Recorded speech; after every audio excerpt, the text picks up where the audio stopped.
Drama serial इश्क मुर्शद। Video शुरू करने से पहले ये जानना बहुत जरूरी है, ये वीडियो ना तो किसी की बुराई के लिए और ना ही किसी की दिल आजारी के लिए बनाई जाती है। ये बस इंटरटेनमेंट के लिए होती है, सो प्लीज इसको ज्यादा दिल पर मत लें। करीब से अगर देखा जाए तो शापर से खिलौने निकालते वक्त बिलाल अब्बास का ये हाथ खाली होता है, मगर जैसे ही कैमरा दूर से दिखाता है इस हाथ में तो बैट आ जाता है।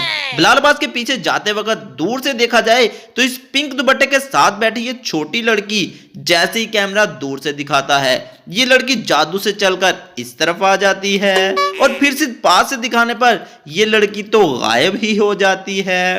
बिलाल अब्बास के इंतजार में टहलने वाली शिबरा के बालों पर लगा ये कैचर जैसे ही कैमरा करीब से दिखाता है कैचर तो गायब हो जाता है और फिर से रूम में आने पर वही कैचर बालों में वापस आ जाता है। इस कुर्सी पर हाथ लटकाकर शिबरा को देखकर बात करने वाले बिलाल अब्बास जैसे ही कैमरा सामने से दिखाता है हाथ तो ऊपर आ जाता है, बल्कि कैमरा करीब से दिखाने पर फिर से हाथ नीचे लटक रहा होता है। तो दोस्तों आप लोगों को वीडियो कैसी लगी एक लाइक करके लाजमी बता दीजिएगा। मजीद ऐसी वीडियोस देखने के लिए चैनल को लाजमी से सब्सक्राइब कर लें।